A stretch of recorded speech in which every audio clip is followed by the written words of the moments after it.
I never thought I'd end up back in my mom's house at 32, but life has a way of kicking you when you're down. It was right after I got laid off from the warehouse job in Phoenix. Some corporate manager bullshit that left half the crew scrambling. Rent was due, and my savings were a joke. Barely enough for a week's groceries.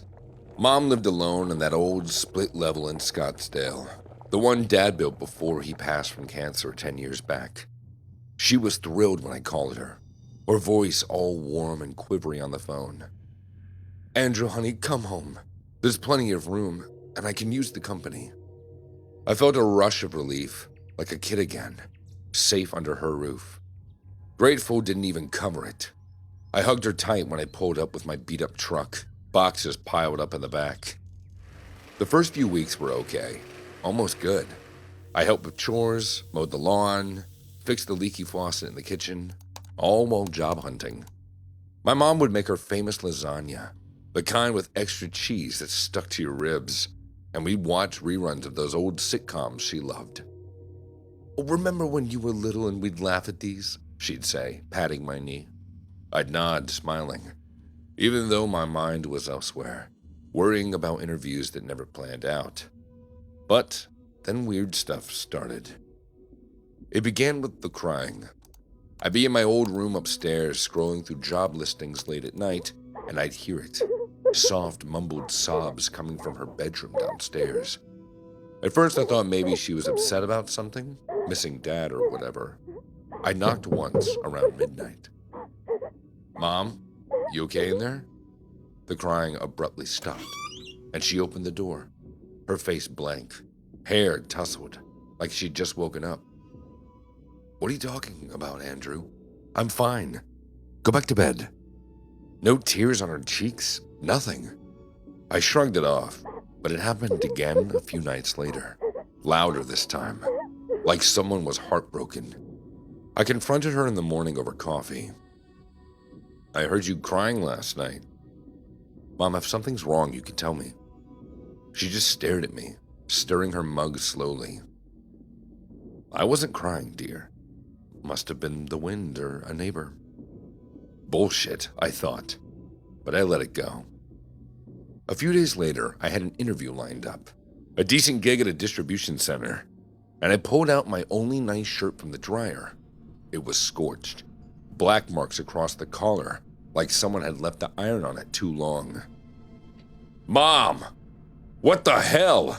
I yelled, storming into the living room, where she was folding the laundry. She looked up confused. "I ironed that yesterday. It was fine." "Fine? It's ruined. Did you do this on purpose?" Her eyes widened. "Why would I do that? Maybe the iron's acting up." I didn't buy it. The next week, my jeans came out with a single hole in the pocket. "This is getting ridiculous," I muttered to myself, but aloud I said, "Mom, if you don't want me here, just say it." She shook her head, voice trembling. "Andrew, I love having you here. Stop accusing me." The water shutoffs were the worst. I'd be in the shower, finally relaxing after a crappy day. Soap in my eyes, and then suddenly, nothing. The faucet would sputter and die. First time I figured it was a glitch, wrapped a towel around me and checked the basement valve. It was twisted off. "Mom," I bellowed, dripping water on the carpet. She poked her head out of the kitchen. "What now?" "Did you turn off the water?" "No, why would I do that? Maybe maintenance is working on the lines." But it happened 3 more times, always when I was mid-shower, freezing my ass off. One evening after a particularly bad one, I lost it. "This is sabotage, isn't it? You're trying to make me miserable, so I'll leave." She backed away, hands up. "Andrew, please, I swear, it's not me. Let's talk about this." I started believing she was gaslighting me, like those stories you hear about toxic parents who can't let go. My frustration built like a storm. Job search was going nowhere. Callbacks that led to, "we'll let you know," and living with her felt like I was walking on eggshells. I'd lie awake, hearing those cries again, wondering if she was faking it to mess with my head. "Why are you doing this?" I asked over breakfast, and she replied softly, "I'm not, honey. Maybe you're stressed from the job hunt." That pissed me off even more, that fake concern. One afternoon, I got off the phone with another rejection. Some HR lady saying I wasn't fit, and I went off to shower in defeat. Midway, the water was cut out again. I slammed the shower door, yanked on sweats, and charged downstairs.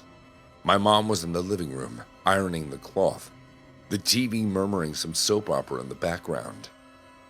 "You did it again, didn't you?" I roared. She jumped, the iron clattering.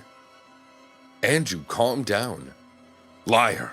The valve is off, same as always." She set the iron down, voice steady but eyes scared. "Maybe it's the city. Call them." "No, it's you. You want me gone, I know it." I stepped closer, fists clenched. "After everything you're pulling this shit?" She reached for me like to soothe. "Honey, please, let's sit and..." But I snapped. She snumbled back, crashing into the coffee table. She gasped, hand in her stomach, eyes wide with shock.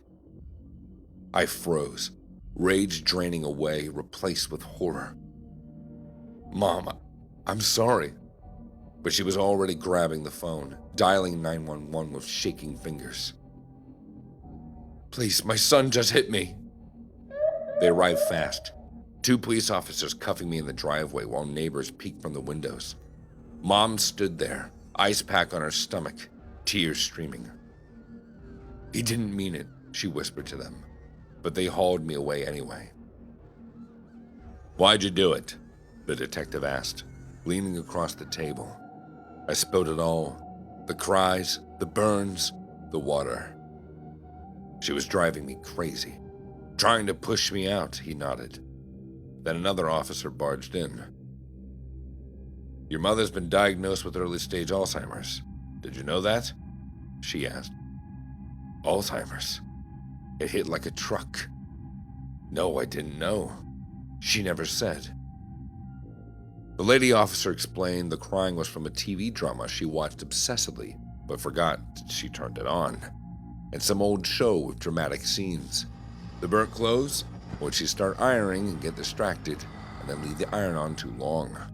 And the water, routine maintenance from the neighborhood, notices that she had been mailed, and she probably misplaced them or forgot to mention. It wasn't sabotage, it was her mind slipping away. I sat in the cell, head in hands, guilt twisting my guts. How had I missed that?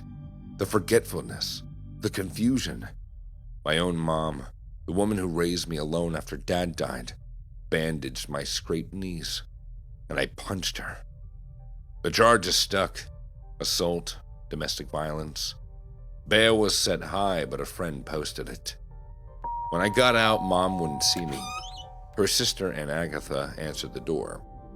"She's staying with me now, Andrew. Doctors say stress could worsen it. You need help, too." That was 6 months ago. I'm in anger management now, mandated by the court, and working a crap job at a fast food joint while the case drags on. Probation likely, but scars deeper. I drive by the old house sometimes and see a for sale sign. Mom's in assisted living, mild case, but it's progressing.